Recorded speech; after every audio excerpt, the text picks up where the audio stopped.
Hello, welcome to Prospects to Pros. I'm your host, Nate Tice. It is Combine Week, or when you're listening to this, it will be Combine Week. We are recording this just before it, so if anything happens over the weekend, please do not yell at us when you hear this. But it is Combine Week. We are going to be previewing position by position, some stuff, some superlatives. Just say, who are we keeping an eye on? So kind of a name some dudes kind of thing for me and Dane right there. So to help me do that, I already spoiled it, but is the athletics draft expert, Dane Brugler. How you doing today, Dane? I'm good. It's Combine Week's great. It's always one of my favorite weeks on the calendar. It's Indianapolis is such a great host city, and so the chance to get as much done as we do in Indianapolis, see as many people as we do. Sometimes it's just information overload because there's just so much coming at you. But yeah, no, I'm good. This is going to be a really productive week. And I know you're looking forward to it too.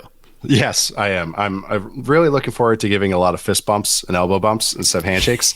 Learn my lesson. Right. Super Bowl week. But yes, I'm very excited. I like you said, I love Indy. Nothing but good experiences there.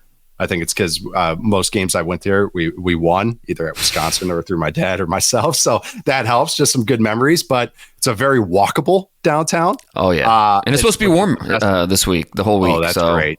That's great. No, some years there's snow on the ground and it's in the teens, but we're talking like 40s, 50s. So perfect. In February in the Midwest, that's beautiful. So yeah, I loading up the truck tomorrow and headed over. So it's about a 5-hour drive for me. So it's nice and easy.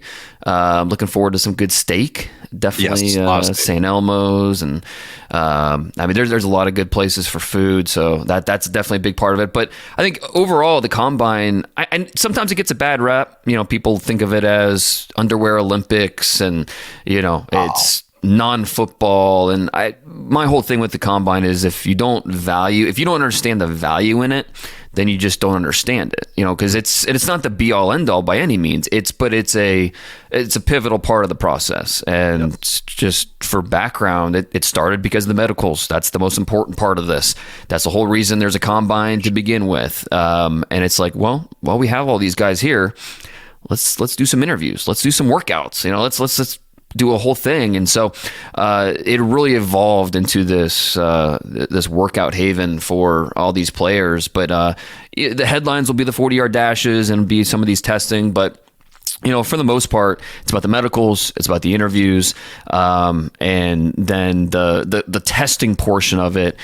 While important, it's more of a cross-checking exercise. It is, if you're fast, we already know you're fast, and your 40 times should just cement that. Now, if there's something wildly different, then you go back to the tape and try and figure it out. And, I think last year was a good example of making sure that we're grading the player and not just the athleticism.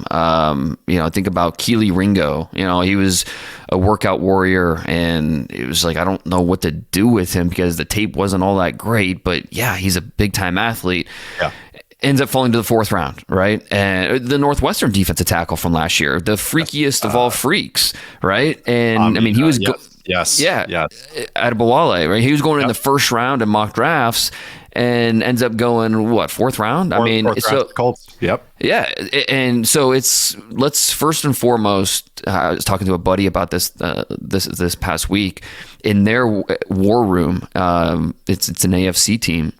In their war room, they have a sign that says, "Fall in love with the tape, not the tag." And I think that's perfect because, obviously the tag referring to the little thing that goes up on the draft board that has the player's name, but also height, weight, length, 40 time, whatever. Make sure we're falling in love with the tape and not just what that tag says.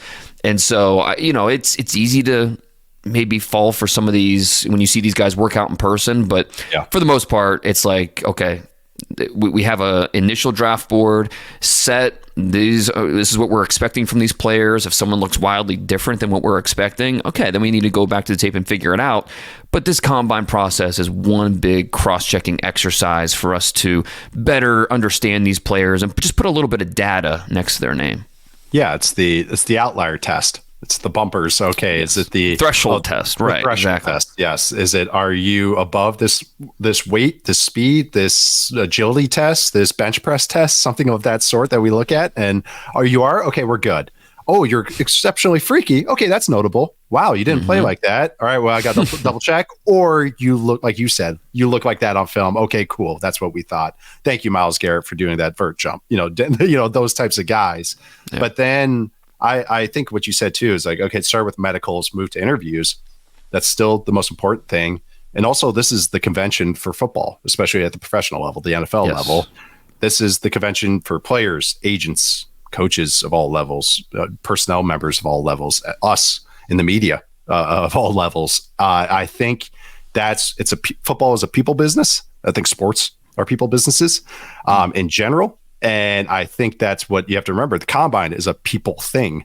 It's about the people that you're interviewing, whether that is at a restaurant or what you're doing at the combine with a coach or a player. And I think that always just comes back to it. And it's something, once you're in the weeds of it, you're like, oh, okay. Because it's nonstop. And the people there, it's like anyone you could think of, you can fathom that you want to cross or rub elbows with. You can do it there. And I think that's just why it is so important. That's why I understand that they might move it in a couple of years. I don't want to get into this discussion, but I am as the host, is that Indy is so walkable. And that's the charm of it. And when you have everybody in a central location, when they talk about being in LA or something, I'm like, oh, really? That just kind of takes away that part of the combine because you want so much interaction. There's nowhere else in the country that's better suited for the combine than Indianapolis. And it's not just that, but in terms of the vicinity of everything, but just there's over 300 MRIs that are done in a 4-day period. Like, that's not easy to do. No. And so you need to have that type of equipment. And there are other places in the country that can handle that. The Star in Frisco is a place that I know they've been looking at as a possible destination. But the Star doesn't have suite space. And that's where all the teams are, and I don't know if that'll necessarily work. But then we're talking about we have to go all the way to Arlington and at the AT&T Stadium. Like, all right, then we lose that walkability aspect of it. LA, Vegas. I mean, these places are good venues for events, but the combine should be all about getting the work done and not necessarily making it into a full-fledged fan event. So hopefully we're going to be in Indy this year. Next year, I believe that's what we're guaranteed. And then after that, who knows? But hopefully we just, keep it going, because it's hard to beat what Indy offers. Right. Do the right thing. And I know it's a chain restaurant, but my yearly tradition at the combines, I always go to the Roost Chris there. I like the Roost Chris there. It's a good one. Yeah, I know St. Elmo's, and I know the other spots there. I always just go to that one for some reason, but I'm a big fan of it. I love the sizzling steak. A lot of butter. Just nice and fatty. That's exactly what a lot of good steaks will be consumed this week. I promise you that. Baked potatoes, and of course you'll get plenty of pictures of the shrimp cocktails. Not from me, but plenty of pictures of me them. Neither. I'm not a shrimp cocktail guy. So you're not. But you're not much Cowboy seafood. No, I mean, I like some seafood, but no, I'm not big on seafood. Cowboy ribeye, medium rare. Yes, give it to me. But you're full on ribeye guy. Oh yeah, I mean, if you can do the tomahawk, if you have a chance to do the tomahawk, you do the tomahawk. But ribeye, to me, easily the best cut of steak. It's flavor, man. I'm trying to convince my wife of that for the last 10 years, but it's. I mean, can't go wrong with a good fillet. Sometimes a good strip, but to me, ribeye is where it's at. They cook it right. It's good. That's why, because it's such a interesting piece of meat to cook. That's why I love my wife that also enjoys steak. I love now getting to do the porterhouse sometimes, because now we get the best of both worlds, and you get the bones. Get the fillet and the strip, because I like both of those as well. Yeah, but all right, enough steak. For now, let's talk about some sizzle. Let's talk about some sizzle. I love it. Thank you for the transition. We're going to quarterbacks. That is exactly the sizzle. So the first category that we get in, and this is going to be a little bit more free-flowing than this, but it's who do you think will impress us the most at the quarterback position? Dane, like, who are you keeping an eye on, most excited to watch? That's kind of what we're going to go for here as this guy or guys that we're going to be named. But the quarterback position, leave it to you, Dane, to start us off. I mean, it's hard not to just go with the top three guys, Right. with Caleb, Drake, and Jaden Daniels. I think all three of those guys are going to look really good throwing the football. And I don't know if I haven't seen for sure if all three are throwing or not, but regardless, I think just seeing these guys go and work out will be great, and seeing these guys move will be. All three of them should look good. They're all three really good athletes, and you could even throw JJ McCarthy in there. But I was kind of saving JJ for the second category we have. Right. But yeah, I think just seeing all three, because Caleb, Drake, and Jaden, we didn't see any of the three at the Senior Bowl. Obviously, we haven't seen really any of the three since before Christmas. It's been a while, so it's been 2 months. Let's get these guys back on the field and a chance to check them out again. Absolutely. I said if any of those guys throw that, then that's it. That's who I'm keeping an eye on. That's who I'm excited to watch. And if they run, I'm excited to see what all three run. If they do, yeah. I mean, you just don't know these days. But no, that's exactly what I'm saying. I have not seen anything. They're all under in the 4.6s or below, right? I mean, right. They're not. Oh, yeah, that's what I'd estimate. Yeah, and Daniel's Jaden, right? Exactly. He's probably under 4.55. But yeah, all three of these guys would be tested as really good athletes. Daniel's. This is the guy. The kind of people have asked me what I think he'll run. I've put him at the Mariota speed, and I think Mariota ran a 4.52. That's pretty good. Would you put over under on that? So you said more over under 4.52. There are times on film where I think he's faster than that. I mean, some of the breakaway speed, like where he looks. I mean, he's beating corners out there in the SEC with some of that breakaway speed. So I think he has it in him to beat that. All about the test. Now it depends. Yeah, it depends. How much is the quarterback? Is he really training for it? Getting down in a 3-point stance, and that's a big factor in this. So with Jaden Daniels, if he's anywhere in the 4.5s, it's like, all right, check that box, move on. But could he get under 4.52? Yeah, I think he has it in him to do it. I know. I go back and forth because that's exactly how my brain went. It's like, well, he might play faster than that, but that's how all quarterbacks are. Like Josh Allen ran a 4.75, and then you watch him; he's running by everybody. Yeah. Or Mahomes, who's like in the 4.8, I think. All those guys run so much quicker. But with the top guys run, throw, I'm excited to watch all of them. Oh, I love watching all the guys throw. It's just all fun to watch them in succession too, because then you just really get a feel for the time, the rhythm, just boom, boom, boom. So you really feel that and where the ball placement is with guys they haven't thrown with. That also Stroud and JSN cheated last year. I know they put on a freaking show. I was going to say Stroud put on he was one of the best. I mean, I've been going in watching these quarterback workouts for 10 years now, and Stroud was probably one of the better ones I've seen. I mean, it speaks to his rhythm and his ability to always be on balance, and that's why I think all three of these guys can absolutely put up a similar show if they get out there and throw the football. Yep. All right. So now going on to the other one. This isn't so much negative, but who needs a big week? Just like, again, keeping an eye on, but someone that maybe has to exceed expectations or prove something, put a stamp on something this week. Yeah, and I think of this category as just like, most to prove, and there's these draft narratives create themselves almost, and they're just all over the place. It's like wildfire. It just takes off and has a life of its own. And JJ McCarthy from Michigan is one of those guys that there's certain schools of thought and others, and just the wide-ranging opinions are all over the place. And for him, first of all, what is he going to weigh in at? Is he going to be over under 6'2.5"? Is he going to be over under 210? What are the exact size measurements with him? And then just seeing the body type, and then just seeing him out there throwing the football, showing that he's kind of looked at as the fourth guy, but maybe can he do anything on the field with his workouts to say, hey, this is a 4 quarterback class. This isn't the top 3 and then, we'll see where I go. This is a 4 quarterback class, and I should be included in the top 10 conversation.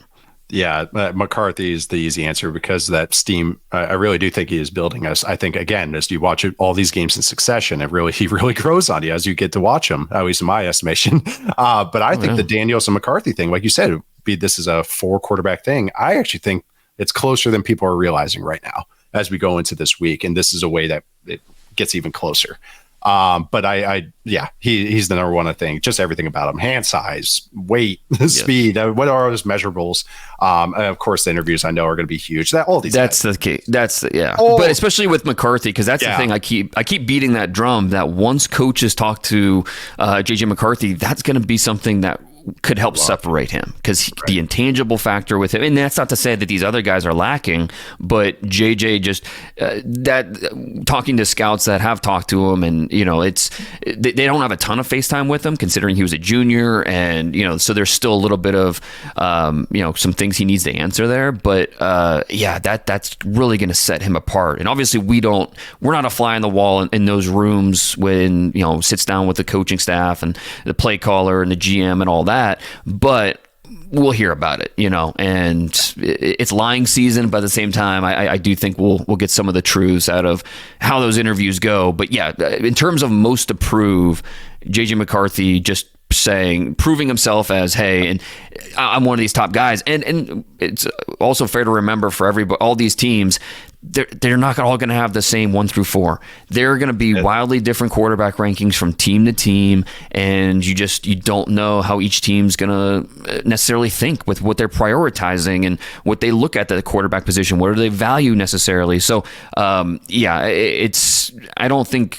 I'm sure there's going to be people coming away from the combine saying, these are the quarterback rankings. This is there's no such thing as consensus with these guys. And I think the combine will kind of back that up.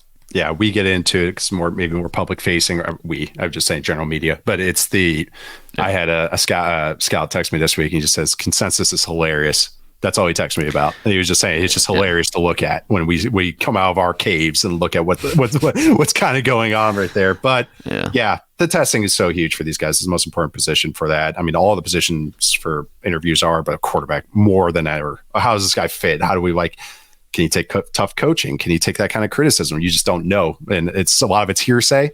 Also, can you get him off the scripted answers? That's always fun to hear how people try to do that through the grapevine as well. And with the quarterbacks, you put their tape on the screen and say, okay, what are you looking at here? Because that's one of the biggest variables when you scout the quarterback position is just understanding what he's being asked to do.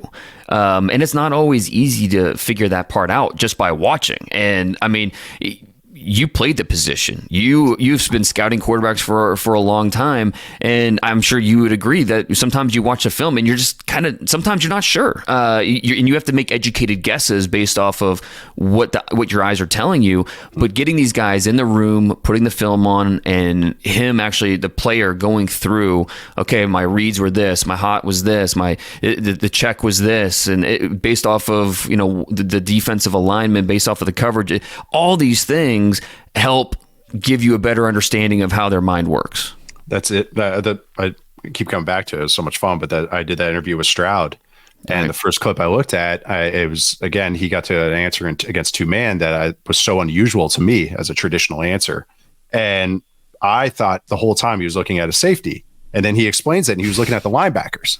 And that blew my mind. I was like, oh shoot. And that's why you got to talk to him, because I already thought what he did was advanced, and that to me was like, oh God, that's a whole next step, that you're looking down low and seeing high at the same time. That's why he's him and I'm here. But the one last thing I want to say before we get off quarterbacks is I'm also curious, in a good way, what Caleb's hand size is. I think he's got big hands, big hands. And I'm because just watching him and just seeing the pump fakes he can do and everything, and just watching all the Succession doing that article, it's like, yeah, I'm very curious. I think he might have Russ, where it's like that 10 1/4. It's like that freaky hand size where he can do that stuff. So yeah, I was curious about that. So anything over 10 is a great number for a quarterback. So and Penix, he was up there too. I think it was 10 5/8, I believe. So yeah, that makes a lot of sense actually. Which actually there's sidearm, which is usually when you see a guy throw sidearms because they have small hands. That's right. Caleb, he led nobody had more fumbles in the last 3 years in college football than Caleb. So which is usually the Goff Culpepper thing. Yeah, with the small hands. Yeah. Oh man, I know. So that's what I'm curious about. All right, we're going to running backs. Usually I go to receivers, switching it up. Going to running backs. What are the running backs, or which running back, or who are the running backs that you think will impress you the most, or you keeping an eye on this week, Dane? Wide open. Definitely several candidates you can go with here. One of the guys that I can't wait to see is Jalen Wright.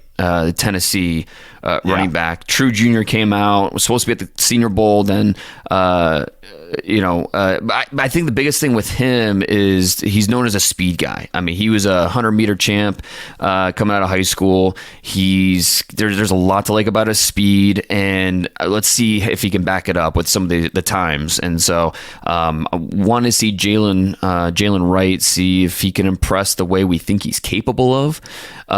So yeah, he's definitely one of them. What about you? Who do you got? Guys you think are going to impress? If he is testing, and I'm not exactly sure what is he right now, but Trey Benson from Florida State. Yes.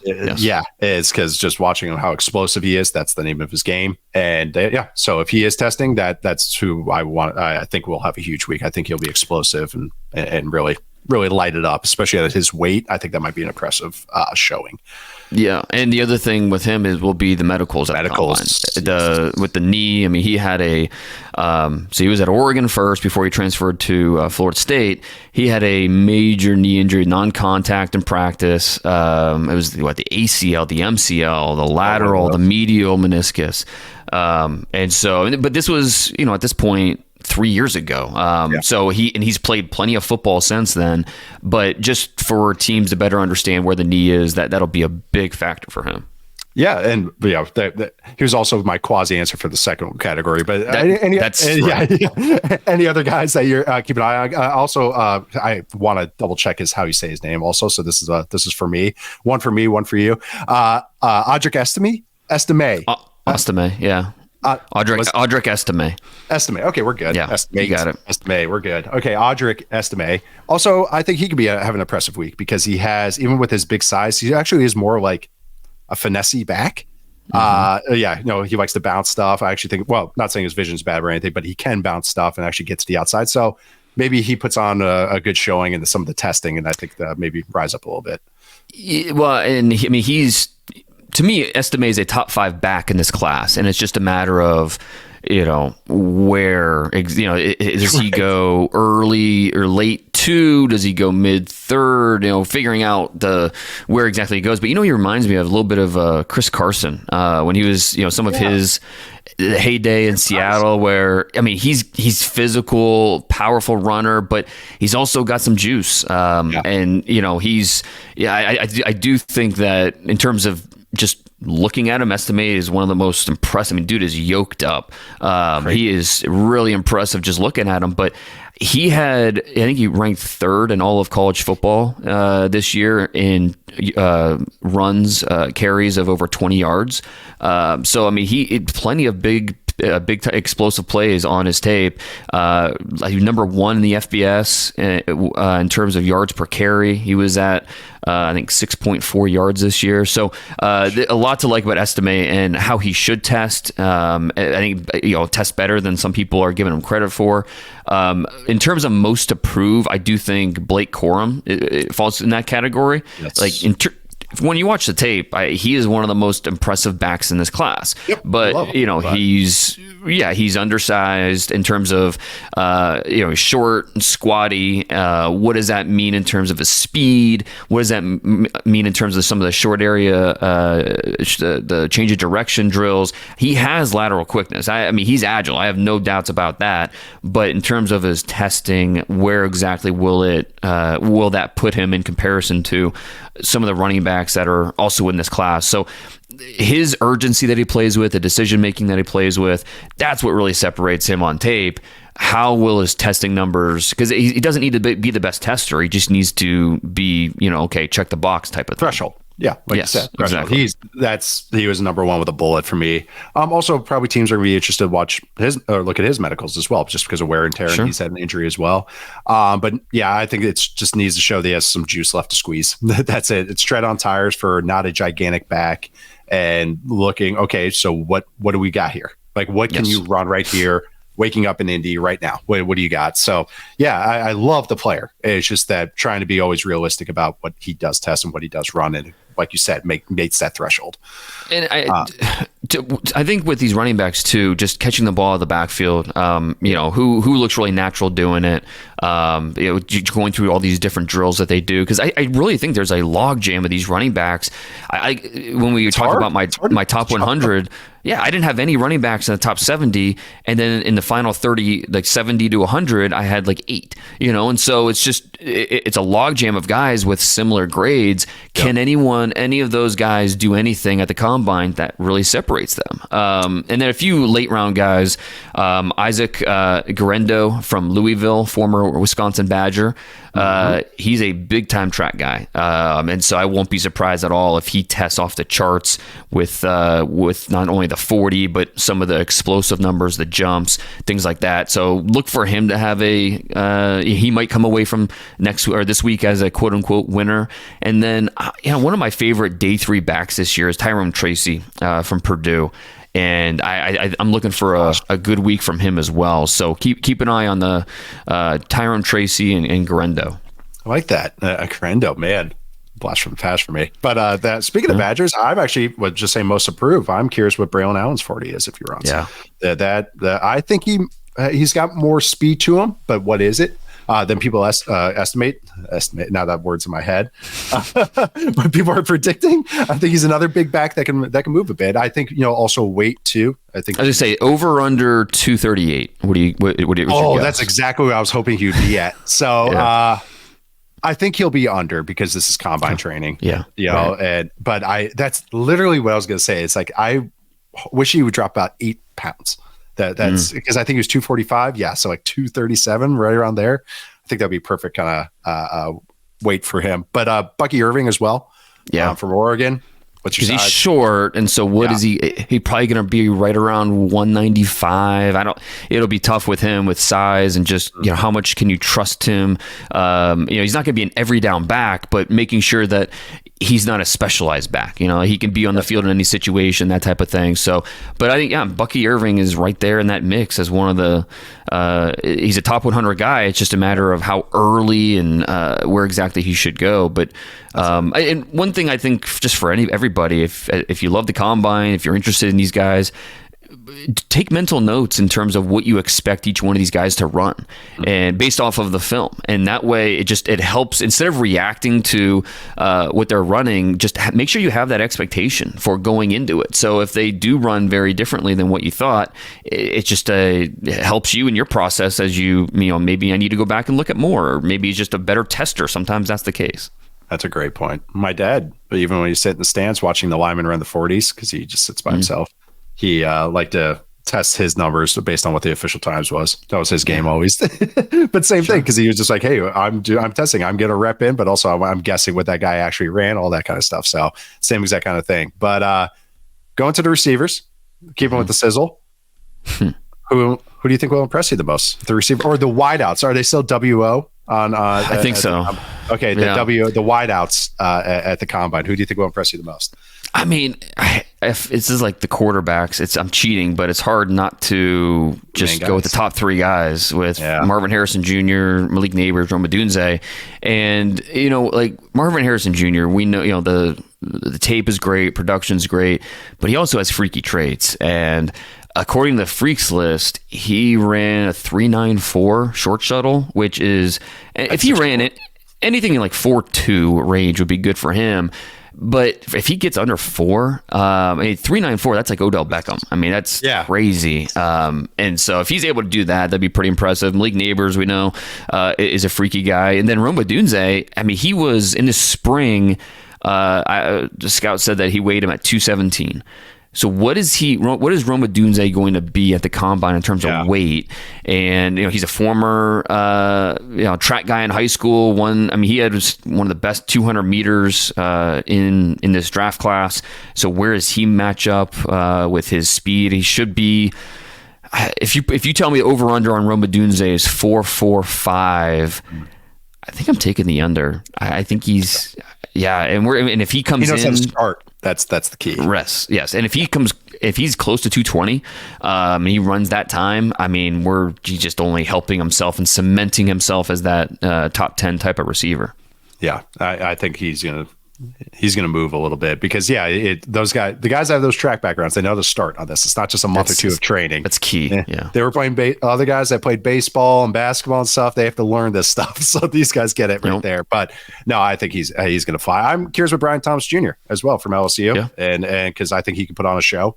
But I was right there with you. I just said the guys at the top. I'm excited to see what Neighbors can run because his tape is just ridiculous and all that kind of stuff. So also AD Mitchell from Texas. That I just want to see how he tests. I think it could be interesting, and he's really growing on me. So I want to see if that steam can keep it up. Who do you think needs a big week? Who on the other side, or who you kind of must approve a little bit? I think Keon Coleman, Florida State. He needs a big week, and we know he's a basketball athlete. We know he can be dominant at the catch point. That's kind of his calling card. But can he? And the biggest thing for him will be his development as a route runner, which I don't know that we necessarily will see here at the combine. But it's okay. Does he at least have the juice that this is something we can work with? And so the top end speed will be big with him, and then some of the movement stuff. So Keon Coleman definitely falls in that category. And then I throw Jalen Polk in there too, Washington receiver. How fast is he? Polk does a lot of things really well. But is he have the 4.4 speed that we're looking for at receiver, or is he a 4.54 guy? And so I know like on tape he plays more like a 4.5, low 4.5 guy. But if he's able to get a little more juice out of that, I think it'll help himself. Oh, if he breaks 4.5, that'll be huge for him. Yeah, he was one for me because I love the player, just not sure with that top end speed. Saw him get caught a couple times when he was out in space. So yeah, just curious. I in general went Florida State receivers, Keon Coleman and Johnny Wilson. Johnny Wilson. We're talking about tight ends. Oh, okay, we can do that. You think it is tight end? He's 240 pounds, and we don't have many 240-pound receivers. There's so not. I'm trying to think. What was his name? That transition tight end, Funchess. From Devin Funchess, Michigan, from Michigan, and went to Carolina, I believe. No, that's a good name to put in that that's bucket, who I though. Yeah, recall. And should have been the other Florida State guy, Calvin Benjamin. But Johnny Wilson, I loved his tape way more than I thought I would going in. There's more route running to him. He's a little soft at the catch point, which is not what you want to see from a 6'7" guy. Also thought maybe Jordan Travis could give him a little more jump ball, get it up there a little bit for him. Maybe not so many line drives to a 6'7" guy, but his route running, he's a great dig runner randomly, which surprised me. But I thought he's a guy that I've gone so high and low on. Not, I shouldn't say so high and low, but I've moved a lot on him with my grade, but liked him a little bit more. But I want to see what he tests, of course. Getting 6'7", 240 pounds moving is tough. And I think the tight end transition would make a lot more sense, or into a kind of a quasi power slot type of role, but he has more to him than I thought. So and he could run a 4.61, and it wouldn't be surprising. He could run a 4.56. I mean, there feels like a wide range of outcomes for his 40. It's just because those long strides, they eat up so much grass quickly. And a couple other names I wanted to mention who I expect to test really well. Roman Wilson from Michigan, big time track guy coming out of Hawaii, and he can move. Obviously, he's got speed, he's got short area quickness. I think Roman Wilson has a chance to, and he was a top 50 guy in my top 100. So I mean, he's already up there. I don't think he's going to get into the first round, but I do think he can cement himself as kind of that early to mid second round guy. Xavier Worthy, the other Texas receiver, needs a big week because his whole thing is speed. That's what really separates him, is some of the suddenness at the top of breaks, and then his ability to win deep just with pure speed. So can he run what he's expected to run? And then I throw Malachi Corley in there as well, because I think he's known as that Debo Samuel type of receiver, where I'm just going to bowl my way over you. I'm going to win with physicality. And yes, he does do that, but I mean, he's also has some speed. So if he runs in the 4.4s, like I think when some of this film, when he has a chance to really stretch out his stride, he looks like a 4.44 type of athlete. And so I want to see if he can put that time on the stopwatches down there at Lucas Oil Stadium. And then two late later round guys that I think could really blaze with what they do at the combine. Tulu Griffin from Mississippi State. I mean, his kick returner. He's got some speed. And then Anthony Gould from Oregon State, another big time track guy. So both those guys are more later round players, but I expect big times out of both. I like that. No, those are good. Garif, this is one of the guys. I like the Malachi Corley one because, all the yak stuff he creates, but it's like, okay, if that's going to be the name of your game, maybe let's have some real juice with it. So I like that one a lot. Going to the other pass catchers, or Johnny Wilson's future position, the tight ends. At this position, this is where guys can put on shows here. So, maybe even this tight end class. So who are the guys that you're keeping an eye on this week, Dane? So in terms of what or who we expect to test well, I mean, Brock Bowers almost fits for both these categories, right? I mean, because he's the way he plays, he should test really well.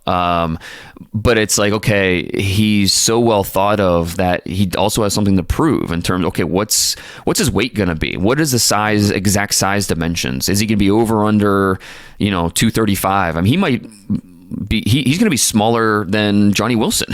So, it's just what exactly are the measurables, height, weight, speed with Brock Bowers? I know what it looks like on film, but just getting those on paper will be interesting with him. I'm interested to see Cade Stover from Ohio State. Obviously, we haven't seen him in a while. Wasn't a Senior Bowl guy. He was banged up all season, played through it. So hopefully he's in a better place now where he can actually get out there and run. I think he's a better athlete than he's given credit for, but this is his chance to really show that with some of the times that he can put out there. Jared Wiley from TCU. I think this is a guy that he's one of my favorite under the radar players this year. If there's one tight end in this class who is not talked about enough, it's Jared Wiley. I'll put it this way. If he's one of the first 3 tight ends drafted, wouldn't be surprised. I think he has that in him because he could be a true Y. I mean, he's 6'6.5", 260 pounds. He could be that true Y, but he's got a little more juice to him than I think you would expect from a guy like that. I expect him to run somewhere in the 4.6s. He looked really good at the Senior Bowl. So Jared Wiley, if he ends up being a day 2 pick and one of the first 3 or 4 tight ends drafted, I don't think that it won't surprise me, and I'm trying to kind of get that out there so if it does happen, people aren't too surprised. Get the Jumanji beat a little louder. No, I like that one a lot. No, Stover was mine as well. I you said, the guy has transitioned from several positions. Usually guys that do that have some athletic threshold from the coaches are, okay, we got to get this guy on the field somehow.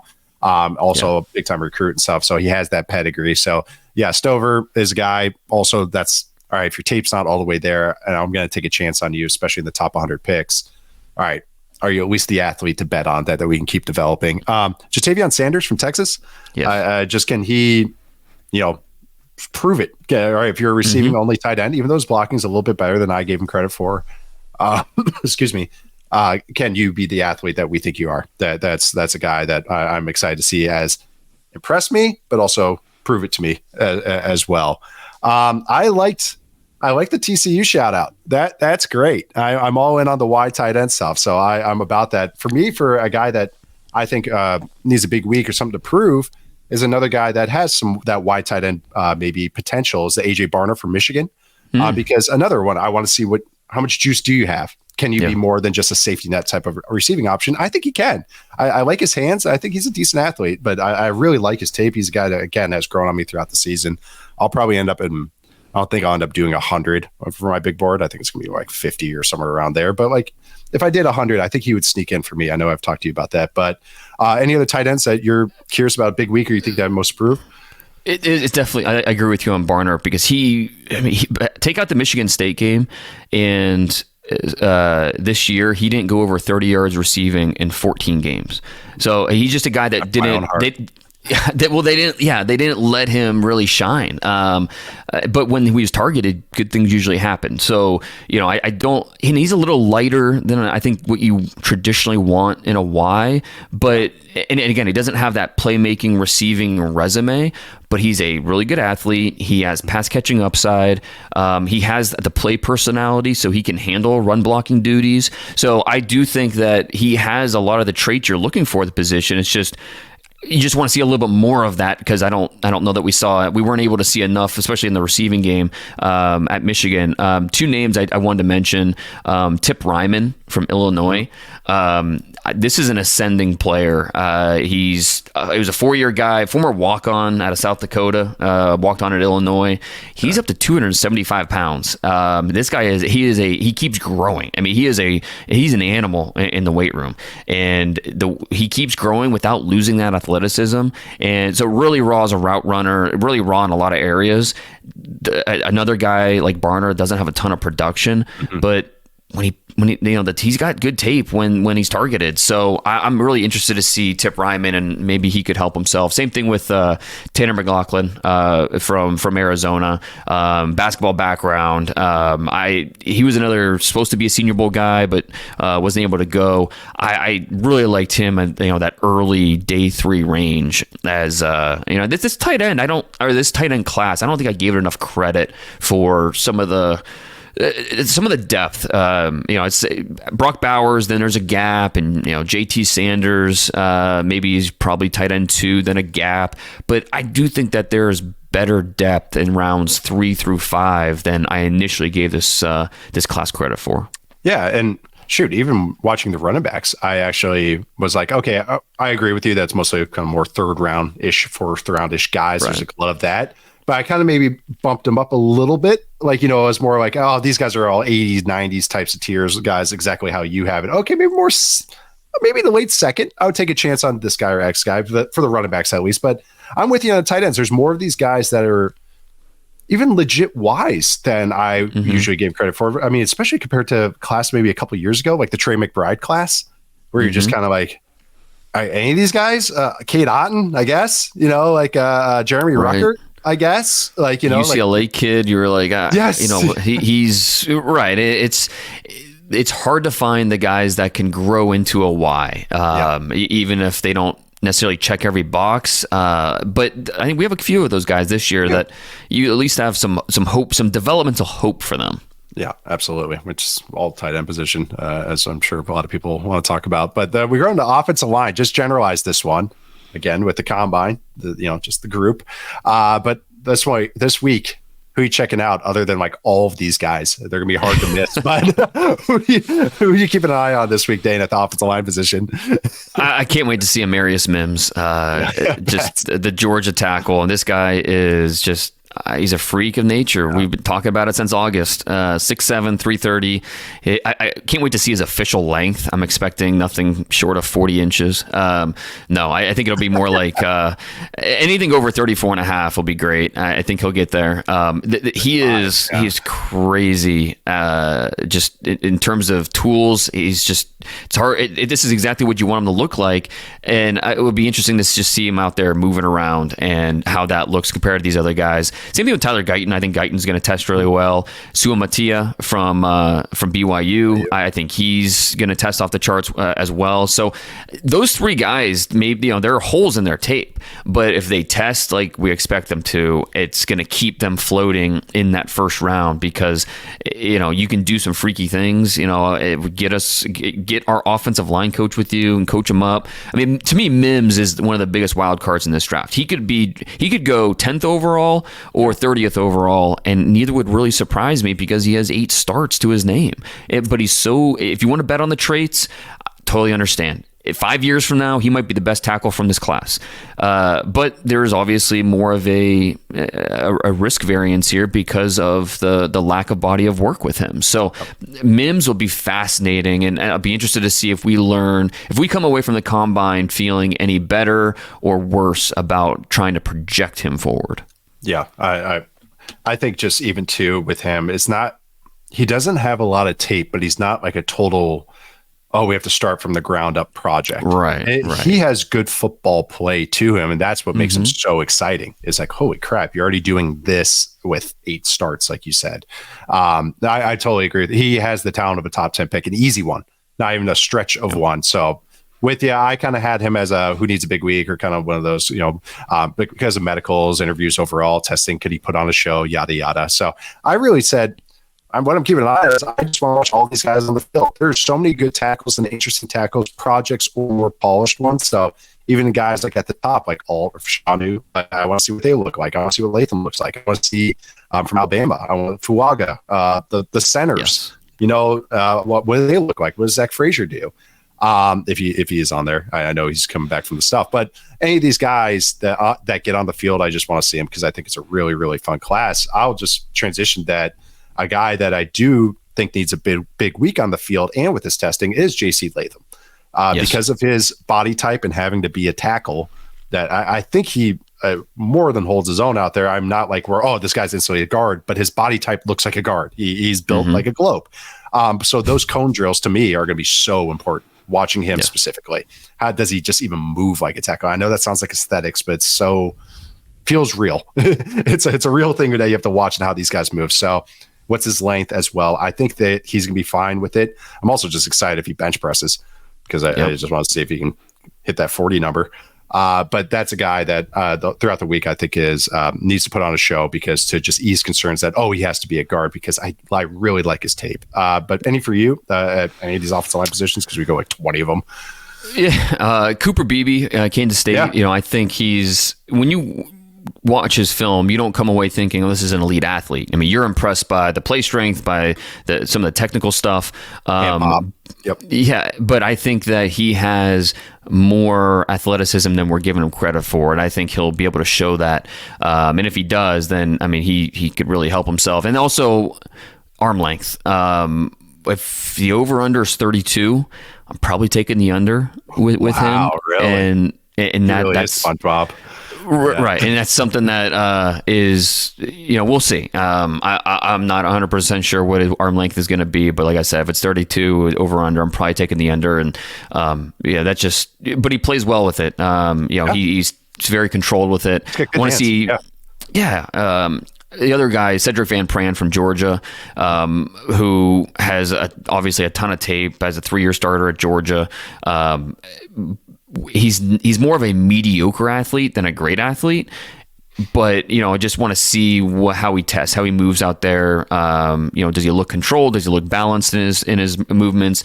How's the change of direction look like? So just want to see him better, especially compared to Jackson Powers Johnson and Bo Limmer from Arkansas, who should test really well. How does he compare to these other centers in this class in terms of just being an athlete? Yeah. You had the line from the AFC team about, the tape first and everything. Center more than any other position. I've read numerous studies where that position has the lowest kind of correlation between athleticism and success. So it's like in the weirdest way, the interviews with the center is more than anything. I've heard the stories from both sides of this, which is actually pretty funny because I know the guy, but Travis Frederick in his interview with the Cowboys, Bill Callahan just went to war with him. Basically, it was just like he threw the whole, textbook at him, the whole phone book at him, and Travis didn't miss a beat. And I remember he had a poor testing. Remember, I think he ran like a 5.4. He only had like 18 bench reps at 300 and something pounds. It was a big deal when the Cowboys took him first round because everyone thought they were reaching on this center, and but the Cowboys botched that first round where they traded back, and there was a whole big thing, and then they end up with Travis Frederick, and man, it worked out okay. It worked out okay, but. But that sticks to me. A guy I've talked about many times on this show, Rodney Hudson. It tested terribly as an athlete, and again, a long career and a really good career. So center is just such a funny position because it is a trusted tape. I think safety was the other position where like athleticism didn't always correlate, because maybe we could talk about that a little bit, but but don't quote me so much on that one. But going to the other side, that's a lot of offensive guys. I like your the Georgia center one because. Again, that's why I wanted to bring up the athleticism stuff, because he does have a lot of similarities to some guys that have come out recently. Lloyd Cushenberry is another good one. The Michigan kid last year. Yes, I was with Seattle. Yep. Yeah. There's others I'm thinking about. Even Juice Scruggs a little bit. Who's with Houston now? He went to the second round, which was surprising, but I liked him. He played well when he was on the field this year. He had to play hard. Yeah, they had him at guard, so he held up. But that's a great shout out. But going to the defense line, finally get to the defense. 50 minutes into the show, this is how we do it here.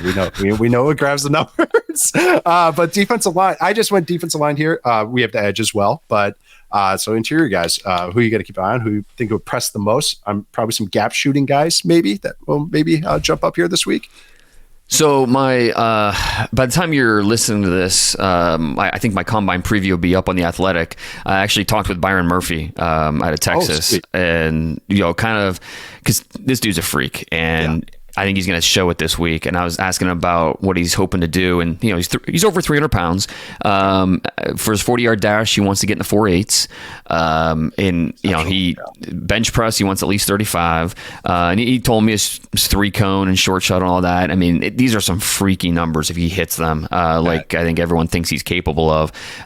So it's just another...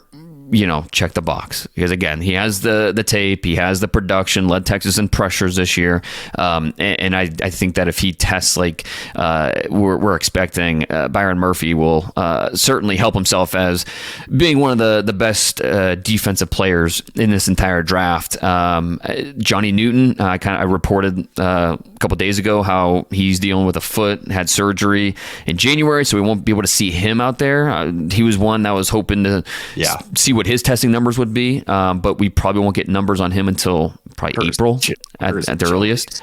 That's why. Because he can move. But Murphy, in terms of the lower body twitch, it's just different. I mean, Byron Murphy moves differently than every other defensive tackle in this class. So. The power through his frame, but then also the body twitch that he has is so impressive.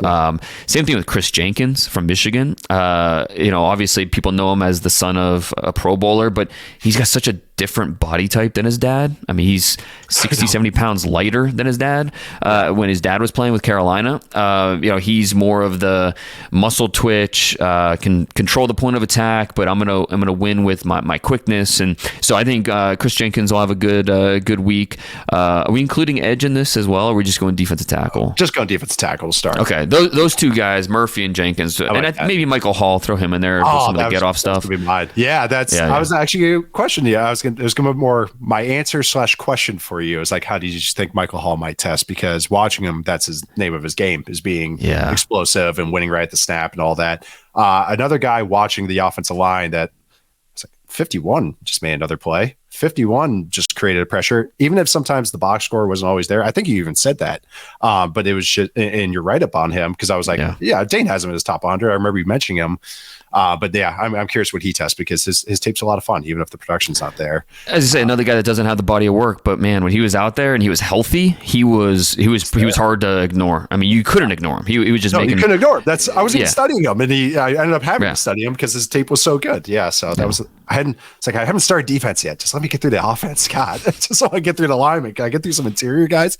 Yeah. But who do you think needs a big week? I'll just throw mine out because the pun is just too good. Devondre Sweat. And just what does he weigh?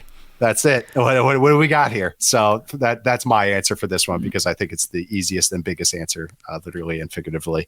Do you have any more that are more nuanced than that one? Than big? No, I mean, that's big, because I think during the season, Sweat was 360, 370. I mean, he was up there, and so. Will he show up at the combine over under 340? I'll take maybe the slight under, maybe like 338 is what will show up, or something like that. But that'll be big. Senior Bowl, I'm going to go over. That wouldn't be surprising. Wouldn't be surprising at all. Yeah. McKinley Jackson from A&M. I want to see how he tests. I think because he has the flashes are impressive with him. Some of the get off, the explosiveness for a nose tackle, you love. It didn't really manifest itself on film and during the season, his senior year for the Aggies. So can he do anything this week to really, really shine? And I think he has it in him. I just want to see it. Yeah. We'll just transition on over to the edge because I know you're chomping at the bit to get to it. There's some freaky dudes in this group, man. Yeah, there could be some movers after this one. There's one I want to see some questions about, and I should actually know better about him. But yeah, who do you think is going to put on a show this week? This is usually when we can see some fireworks from this position spot, even though they're all defensive linemen, or some are going to be linebackers too. It's going to be a lot of fun for that. Yeah, but let's go. Speaking of linebackers, I think Dallas Turner. I mean, he could be a middle linebacker, and it wouldn't look out of place because he's got the athleticism to do it. So I want to see Dallas Turner. I think someone's gonna fall in love with him because he's just so dang freaky. But also led the SEC in sacks. He's also a really good run defender. So that's why he's kind of been the top pass rusher in this draft for me from start to finish. Even though you wish there was just maybe a little more. He's not Will Anderson, but there's a lot to like there. And this is the combines where he could really kind of remind people, I am that freaky guy. He's more of a really good Sam to me than like a Leo or like a pass rusher, 3-4 end or outside linebacker, if you want to call it that, 3-4 Will. To me, but I think he's really good at that, like the coverage stuff and all that. And so I think guys that want to do that odd mint fronts in the pros, Raheem Morris with the Falcons, actually, Eagles are another one, but teams like that want to do that Fangio kind of stuff. I think he's just perfect for that role in the modern NFL, even if he's not that 12 sack guy. I don't think he'll be that, but just a very useful player. But any other freaky guys to kind of keep an eye on that you're going to think's going to rise this week? Chop Robinson, I think Dallas Turner is the top pass rusher. And then I think that with Latu, Verse, and Chop Robinson, those three guys are kind of in that next tier for me. And Robinson, he's not as well-rounded as the other two, but he does something really special, and it's that first step. And so I can't wait to see his 10-yard split, the first 10 yards of that 40-yard dash, to see that get off, that explosiveness off the get-go. Can he be like anything under 160 is a great 10-yard split. I think Nick Bosa is like 162. But anything in the 1.5s would be great. The way Chop plays, he could get 1.4s, and I don't think that he has that in him with the way that he explodes off the line of scrimmage. So Chop Robinson, what's his 10-yard split? Austin Booker from Kansas, he's a guy that the more you watch him, man, he just grows on you and grows on you. He's a long player. His strides are so long and he's so fast getting up the field. I think he could be one of those guys that tests really well and maybe convert some doubters, but his tape, I just keep bumping him up. I'm like, okay, before the Senior Bowl, it's like, okay, maybe 4th round. Then I watch him at the Senior Bowl. I'm like, all right, no, put him in the 3rd round. He's better than that. And then I just watch more tape on him the other day, and it's, oh man, I'm too low on him. Like this is a good player, and he has 505 career snaps, I think, in college. Like he's barely played. He's a puppy. So once you get him with pro coaching and you get more muscle on him and you keep working with him, but Austin Booker, man, is so interesting. He's one of the, just more intriguing pass rushers that this draft class has to offer. And if he ends up going, top 50, to me, that wouldn't be surprising. And I think part of that will be what he can do this week in Indy. That's all that words out of my mouth. I'm trying to keep a lid on him. To put in perspective, the 505 reps you said, 505 snaps, like defensive snaps, Max Crosby played over 1,000 snaps this past year. So just like to put that in perspective, how much experience this guy has. But no, I have some family ties to Kansas. So this is a guy too that, he's, like you say, grows on you. There's more football player to him than you think. He's not just a height, weight, speed, twitchy guy, bendy guy. That's the thing. It surprised me is how, for a guy that's so meager with his experience, he understands what the offense is trying to do. He understands the play recognition is there, the block recognition is there, and not just as a pass rusher. I'm talking like setting the edge and playing the run. His ability to use his body, different leverage points, and he's so long that he can reach the blocker anytime he wants, but then the way he can bend and use different leverage points to win as a pass rusher, it's just really, really impressive. Stack and dip. Not a lot of guys can do that. He can stack and dip. He's got a counter back inside on a spin. He's got he's still figuring out when to use what and when to use a euro and when he's still figuring all of it out, but he put it all on tape that he at least has it in his bag. So, Austin Booker remains one of the more intriguing guys in this class. I love that. Yep. Yeah, I wanted to make sure we talked about him because just for those reasons. And I mean, he had production. He was Big 12 Newcomer of the Year. He's definitely a name to watch. I think one start. That's it. He started one game his entire. He was kind of lost at Minnesota. They redshirted, and then they didn't really play him his second year. He transfers to Kansas, and he just blew up as a sub package guy. And this is one of those guys you want to bet on, buy low, but. The way he's playing, kind of the secret's out. So I don't know how much or how low you're going to get him at what price. So look at all the other edges that you have. Like when you do your last big board, it's a lot of plugger types, a lot of those kind of 4-3 defensive end types, as opposed to maybe that twitchy pass rusher type. You know, base ends, ends. Yes, and that. Yeah, he's a different flavor. It's like the receiver class last year is all the small guys. So the big guys, it's like, oh, I guess I like Cedric Tillman. So, but I'm glad we get to talk about it because I'm a pretty big fan of his, and I think he's going to rise. But again, anybody else that most approve or who do you think needs to have a big week? Because I think for who needs a big week, Latu, UCLA. I want to see the athlete.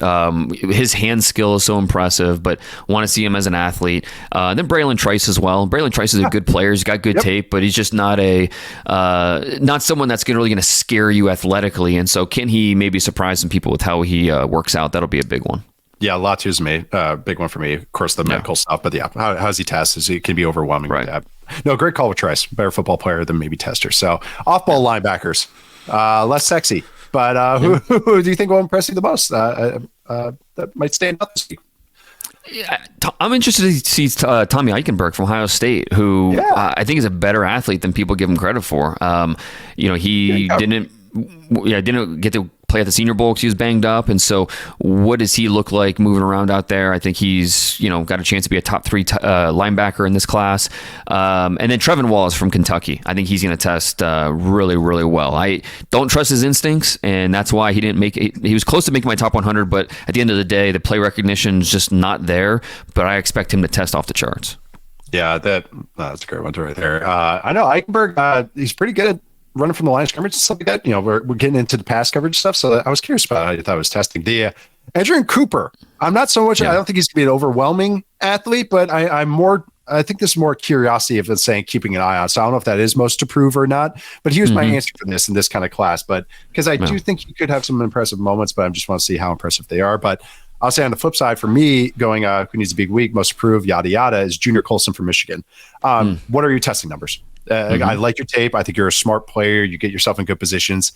His ability to recover if he does a misstep has me hesitating a little bit. But so how does he test? He could maybe just puts me at ease a little bit because right now he's my current linebacker 1. And I think it's the same for you. So I just that would put me more at ease about that ranking. What about for you? Yeah, that's a good call. I would say a lot of that same stuff. Jeremiah Trotter to me is, he's so instinctive. He's so physical with the way he plays. He's just not a great athlete in space. And so, what his testing numbers look like? Does he test better than what the tape says? Right now, he just made it in my top 100. Just because I have so much respect for his ability to read and react and make plays downhill. But can you trust him in coverage? And so how he performs at the combine will certainly be something that teams will be talking about. I think when I was watching against Clemson's defense, I think I saw DT1 for the 2026 draft. That's Peter Woods for Clemson. Oh, I have not looked at him yet. Holy crap. Oh my God. Oh my God. Yeah. Just wait. He was another guy that was supposed to be watching Notre Dame's offense and watching number 11 for Clemson. But he's standing up, guys. Getting into the back end. Get to the DBs. These are some athletes here. I hope. Yeah, these are thoroughbreds. So this is when the testing the 40 takes forever, even though these guys all run 4.3 because they take 15 minutes to get into their stance. And then if they don't like it, they stand back up. and then they false start and they have to go back. And Gorshik has to stop them and talk to them. But anyways, DBs, who do you think is going to impress you the most, even though Cooper DeJean is not testing? Yeah, I reported that the other day too, how he's still working his way back. I was doing my best Adam Schefter impression. I do think that the plan is to have a pro day in April for DeJean, and hopefully we can still get that slam dunk contest we've been hoping for. Come on. We need it's kind of the same thing we said with receivers, how the top three guys, I can't wait to see my top three guys, which is Terry and Arnold at 1. I think he's going to test really well. Quinyon Mitchell, he was... I mentioned this throughout the fall, but scouts had him at 4.39 in the spring.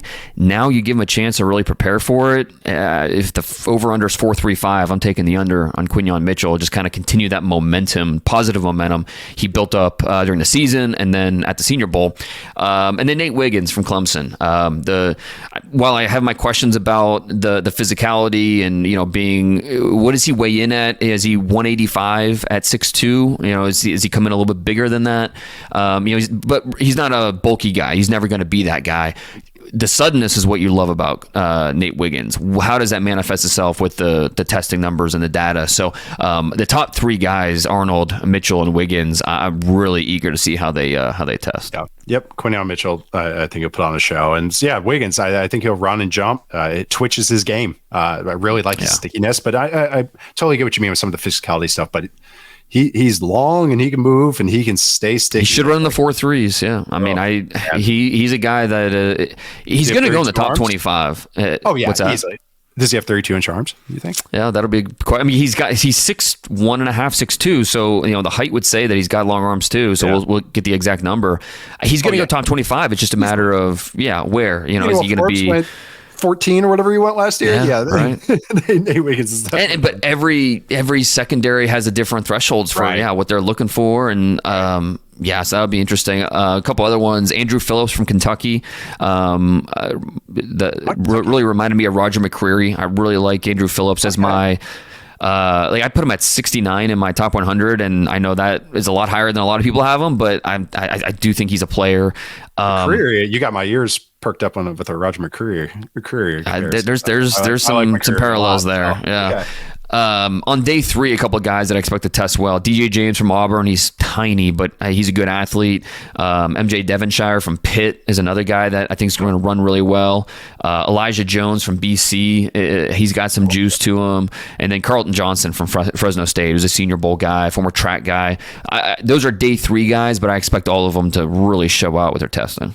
That's awesome. Yeah, this one guys can move. Oh, you got long arms and you can run. Let's go. At no other position will they take those chances more than corner. No. All the Legion of Boom coaches aren't around the league as much as they were before, but they're still out there. They're still the guys. I like that height, weight, speed, especially at this spot. The corner is hard. You got to draft them in bulk. It's like pitchers. Just hope they work out. But that's seriously though.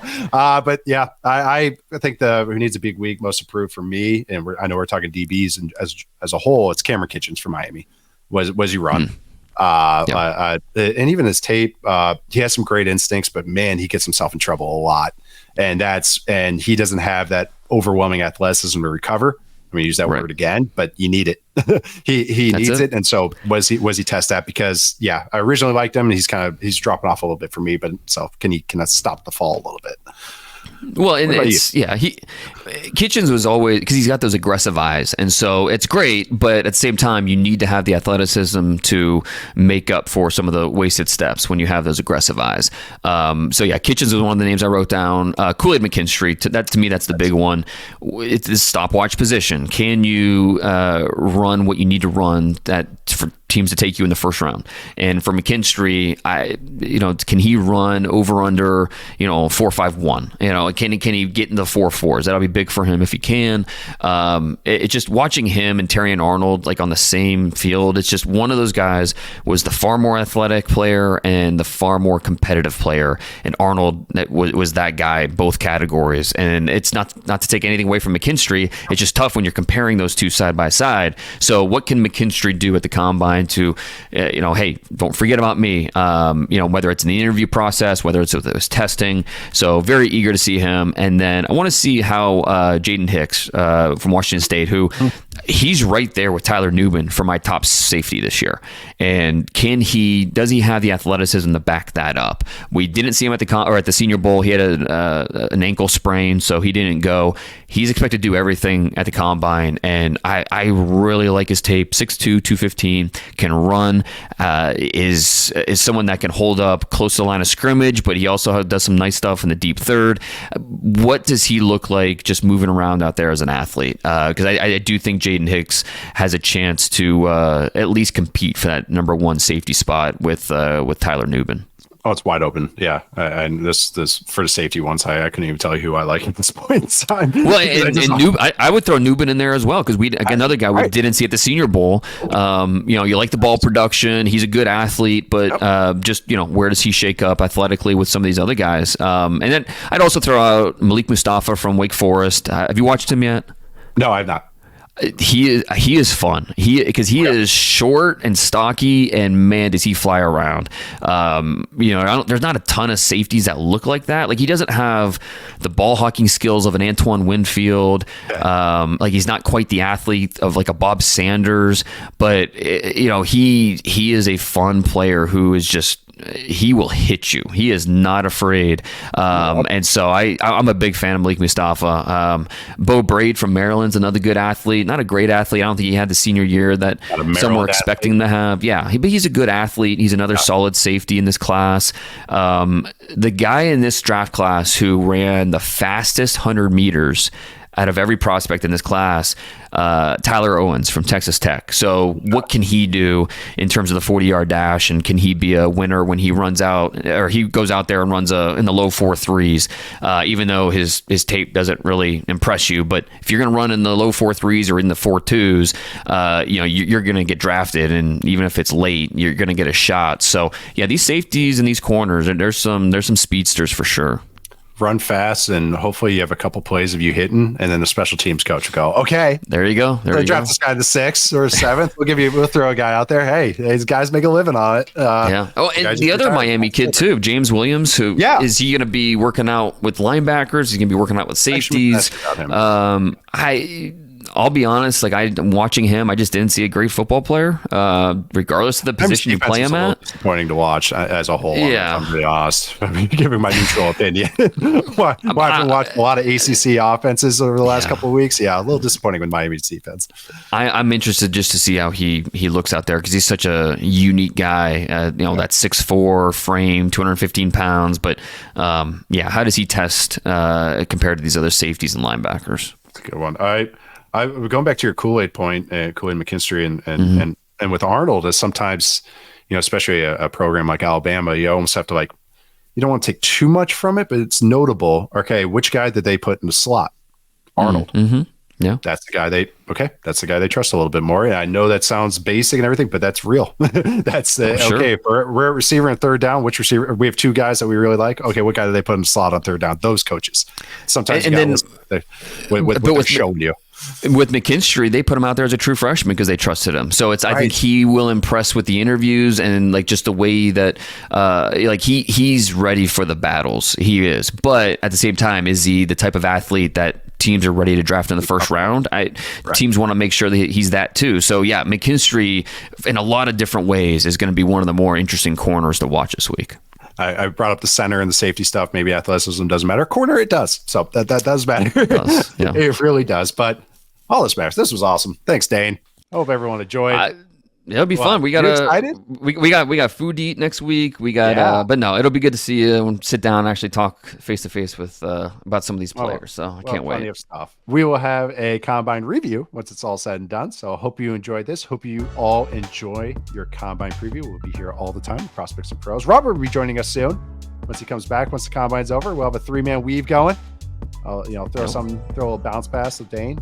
Let him lay it up. It'll be good. He can kick it back out to me and we'll get a 2-on-1 going. It's great. Me and him against Robert. But thank you guys all for joining me. We'll see you guys next time.